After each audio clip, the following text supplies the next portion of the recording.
क्यों भूली करे अपना यो ना देश तुम्हारे, फिर पीछे पछताओगे कर ले सोच विचारे।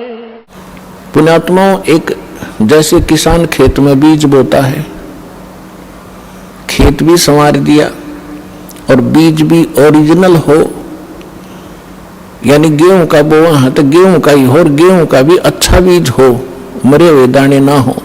बीज बीजने के बाद फिर उसमें और भी बहुत ऐसा प्रोसीजर है जो अनिवार्य है। समय आने पर उसकी सिंचाई, उसमें फिर खाद डालना, उसके अंदर से घास निकालना और उसकी सुरक्षा रखना, तो तब जाकर के वो फसल परिपक्व होती है, तब जाकर के वो 2 दाने घर पर प्राप्त करता है किसान। पहले खर्च करता है अपने घर से खूब आंखें मीच के। जिस किसान के पास खुद अपने घर पर पैसा नहीं है, बीज भी नहीं है, उधार पैसे लेता है, बीज लाता है कि खेत में बीजता है, खाद भी अपना लोन लेकर डाल रहा है। उसको मालूम है कि आज मैं जो खर्च कर रहा हूँ, उधार भी लेकर कर रहा हूँ, एक दिन उवारे न्यारे कर देगा यह फसल अगर परिपक्व होगी तो। ठीक इसी प्रकार आप जी को वो स्थान मिला है जहाँ दान करना चाहिए। आप जी को वो मंत्र मिला है जिसका जाप करना चाहिए। इस प्रकार आपको तत्वदर्शी संत मिला है। अब परमात्मा कहते हैं, समझा है तो सिर धर पाऊं और बहुर नहीं रे सादा। यदि तेरे समझ में आ गया, मनुष्य जीवन फिर मिलेगा नहीं। यदि मनुष्य जीवन मिल गया तो तत्वदर्शी संत नहीं मिलेगा, और तत्वदर्शी संत नहीं मिला तो ये मनुष्य का जीवन और पशु का जीवन में कति अंतर नहीं। और आपको पता लग गया है कि सचमुच अब ये दाव लगे है आपका, तो यहां कहते हैं समझा है तो सिर धर पाओ, सिर पर पांव रखना, इतना स्पीड से दौड़ना जैसे कोई पीछे घोर संकट आ रहा हो, उससे बचने के लिए भागा जाता है। समझा है तो सिर धर पाओ कि कमर कस ले। अब अगरम मगरम छोड़ दे, बकवाद नहीं चलेगी इस मार्ग में। समझा है तो सिर धर पाओ, बहुर नहीं रे ऐसा दाव। ये आपका दाव लगा है मनुष्य जीवन, और ये प्राइम टाइम बिचली पीढ़ी का समय। अब कसर ना छोड़ना इसमें। अब आपको यहाँ बुलाया जाता है जो इस ज्ञान से परिचित नहीं, क्योंकि ज्ञान तो सत्संग माने से, वो सत्संग को एक सेकेंडरी थिंग समझ रहे हैं कि तो ऐसे बाद में देखेंगे, वर्द हो जाएंगे जब, अभी तो छोटे छोटे बच्चे हैं, ये भी तो पालने हैं। ये लोक वेद हमारे दिमाग में घर करा हुआ है। तो जो यहाँ नहीं आते उनकी सोच तो वही है। तो उनकी सोच के, उनके विचारों से आपने दुखी नहीं होना चाहिए। वो कुछ भी बोल रहे, कुछ भी कहें, ये समझ लो बालक है छोटे छोटे, इनको पता नहीं। आपको वो व्यंग भी करते होंगे कि चल पड़ते हैं, तीसरे दिन जाते हैं, बरवाला कर रहे हैं, अपना बालक ना पाले जाते हैं, देखना कुछ दिन में इनका विनाश हो जाएगा, इतना खर्चा करते हैं। तो पुण्यात्माओं, उनकी बातों में न आना, परमात्मा के विधान के अनुसार अपने आगे कदम बढ़ाना। फिर कुछ दिनों में देखना आपके घरों में इतने सुख होंगे, इतनी बरकत होगी, वो पड़ोसी जो नाम नहीं ले रहे वो देखा करेंगे झुक झुक के, ये ल्यावे कहाँ से हैं। अब पीछे हमारे भक्तों के साथ भी ऐसा ही यहाँ हरियाणा में होने लगा। कोई कहता ये तो वहां जाते हैं क्रोथा आश्रम था पहले, और उस महाराज से पैसे लाते हैं, तब इनके ठाठ हो रहे हैं। महाराज यहाँ मशीन ला रहा पीछे छापन की, मैं था भिखारी, तुम्हारे पैसे बैठे हूं। तो दास का प्रोसेस, परमात्मा का वो मार्ग है जिससे ये प्रफुल्लित होंगे। और ये काम भी करते ना दिखते, 10वें दिन सत्संग में जाते रहते हैं, और इनके सारे ठाठ हो गए, कार भी ले ली, मकान भी बढ़िया बना लिया। परमात्मा क्या नहीं कर सकता। अपने आत्मा विचार करना, अपना भगवान इतने सुना था, देखा नहीं था, और भगवान के गुण आपने सुने थे, प्राप्त नहीं हुए थे। आपको यहाँ कदम कदम पर महसूस होगा यहाँ भगवान है, परमात्मा ये काम करा करे, और आज होने लग रहे हैं आपके घरों पर।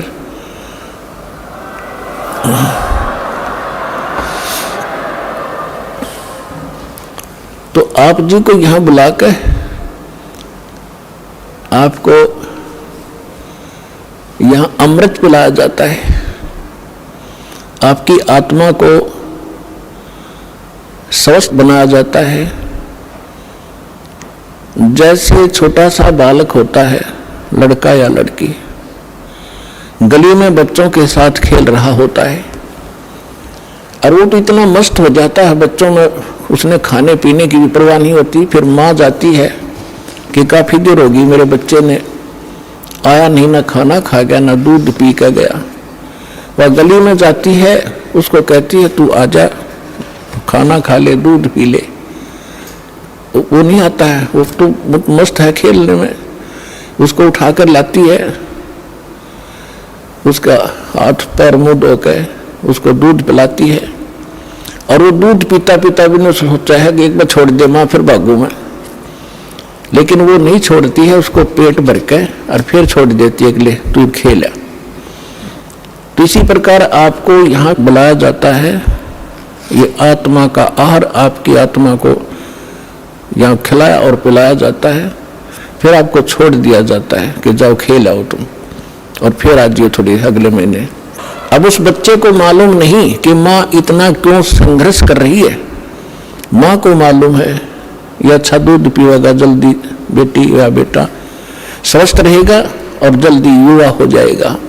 तो दास का यही प्रयत्न समझना, परमात्मा और गुरु एक ही समझना चाहिए, और उनके अंदर ये गुण होते हैं, तुमेव माता च पिता तुमेव, तुमेव बंधु च सखा तुमेव, तुमेव विद्या च द्रविड़ तुमेव, तुमेव सर्व मम देव देव। माँ के गुण भी है भगवान में। तो इस प्रकार ये आत्मा के माता पिता हैं, शरीर के माता पिता अन्य होते हैं। तो पुण्यात्माओं सौभाग्य आपका, आप जिस को ये स्थान प्राप्त हुआ और आपको वो भगवान का यथार्थ मंत्र प्राप्त हुआ जिससे मोक्ष संभव है। सत्संग में बताया जाता है,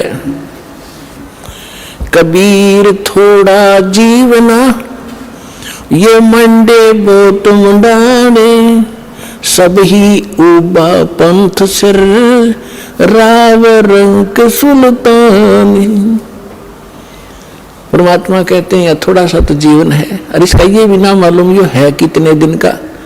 हम अप्रोक्सीमेटली जीते हैं ये सोच करके 80-90 वर्ष तक जीवन रहता ही रहता है, और ये कभी ध्यान में नहीं आती कि कोई 5 वर्ष का मर गया, कोई 10 वर्ष की मर गई बहन बेटी भाई, कोई 25 वर्ष के मर गए, कोई 50 वर्ष में मर जाते। तो ये फिक्स क्यों मान लिया आपने 80-90 वर्ष? तो ये तो बस एक दूसरे ने देख के अटकलबाजी से हम रह रहे हैं। इसके विषय में परमात्मा कहते हैं, अपने ऊपर उदाहरण देते हैं, साथी हमारे चले गए हम भी चलन हारे, कोई कागज में बाकी रह रही तात लगी है वार। हम देखते हैं अपने साथ में रिश्तेदारों में वो जा रहे हैं और अपना भी नंबर आने वाला है, लेकिन हमारी कोई कागज में बाकी रह रही है। जिस दिन वो बाकी पूरी हो जाएगी फिर देखना आपकी भी टिकट कटेगी। कबीर थोड़ा जीवना और मंडे बहुत मुंडान। बिना ज्ञान के व्यक्ति के आखिरी सांस तक ये काल ये वेदन लाए रखे, ये बनवा दूं वो करवा दूं, और बुढ़ापे में ज्यादा छिड़ा कर बीमारी, ना बालक माने ना उसकी बुद्धि ढंग से काम करे। बच्चों के बीच में बेमतलब वृद्ध आदमी टांग अड़ाए रखा करे, नो कर लो नाश करोगे तुम, फलाना ऐसे कर दिया। अब उस समय में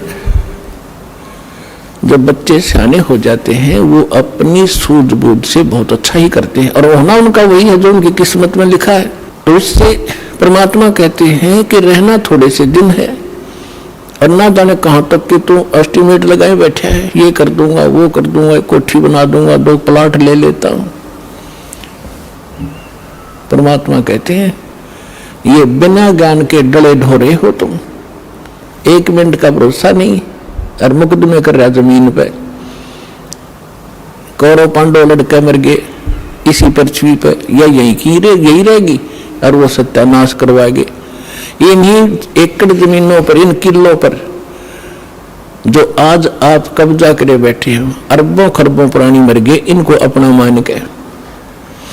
काया तेरी है नहीं, ये माया कहां से हो, चरण कमल में ध्यान रखो भाई, इन दोनों को खो। ना काया तेरी तो माया कहां से होगी, जिसको ठीक है चिपका बैठा। उसके लिए परमात्मा कहते हैं भगवान के चरणों का चिपका रहे, भक्ति करता रहे, और जब तक यहां रहे इसको समझ ले एक रेस्टोरेंट है, और जैसा भी रेस्टोरेंट तुझे तेरे भाग में मिला है उसमें सब्र कर, संतोष कर, अपना टाइम पास कर। जो उद्देश्य लेकर तुम उस रेस्टोरेंट यानी धर्मशाला में कोई कमरा बुक करा कर रह रहे हैं, उसका उद्देश्य क्या था, वो उद्देश्य यहां बताया जाता है। ये तन सराय धर्मशाला, ये तन सराय में जीव मुसाफिर करता रहे दिमाग रे, रात बसेरा कर ले डेरा, चले सुबेरा त्याग रे। इस संसार रूपी शहर में और शरीर रूपी एक धर्मशाला, आपको ये कमरा मिला हुआ है। ये किस लिए लिया आपने? आप यहां कोई व्यवसाय करने आए थे। राम नाम निज सार है, राम नाम निज मूल, राम नाम सौदा करो, राम नाम ना भूल।